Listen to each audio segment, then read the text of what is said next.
आपसे जुड़ी हर खबर के लिए सब्सक्राइब कीजिए 3N न्यूज नेटवर्क। मुसलमान को मुल्ला को राम राम कहते हुए सुना है और हिंदू को जब गमछा बांध के जमुना के किनारे से निकल रहा होता है तो कहता है मौलाना साहब सलाम वालेकुम। मेरी समझ में नहीं आता, मैं तो जान की अमान चाहता हूं। जिस तरह के हालात आज बन गए कि संसद में सर कलम करके किसी के कदमों पर रखते हैं, जो ऐसे लोग हैं जो सर कलम करने की बात करते हैं और इनके मंत्री जो हैं, उनके विधायक जो हैं, उनके सांसद जो हैं, वो खड़े होकर मंचों पर शोक सभा के नाम पर शोक सभा की बात करते हैं।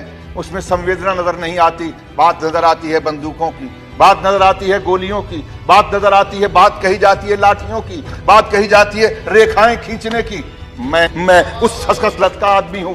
मैंने वो ऊंचाइयां पे चढ़ाई पे चढ़ते हुए उस घर में रहा हूं, कोयला वाली बस्ती में, जहां पर लोगों को मैंने उस शरणार्थी रहते थे, वो चालने वाले सरदार को कहते थे सत श्री अकाल। मौलाना भी कहता था और वो हिंदू भी कहता था। लेकिन आज हमारे साथी ने उस तरफ से बोला सिखों की बात करते हैं। मैं सिखों की बात या मुसलमानों की या हिंदुओं की बात करने नहीं आया। ये बात उस मोहब्बत के शहर की है जिसको नफरत की प्रयोगशाला की तरह। मैं बोलता बहुत कम हूं चेयरमैन साहब, मैं कभी कभी बोलने की कोशिश करता हूं, मैं रोज रोज नहीं बोलता हूं, लेकिन जब बोलता हूं तो यहां से बोलता हूं और मुझे बोलने दिया जाए।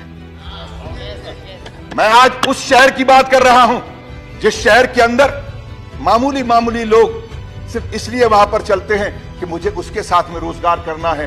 वो हिंदू की दुकान थी या मुसलमान की दुकान थी, बात ये नहीं है। उस दुकान पे काम करने वाला कौन था? अभी बंद करो बस। कैसे बंद कर दूं? अब तो खुलने का समय आया, आप कहते हैं बंद कर दूं।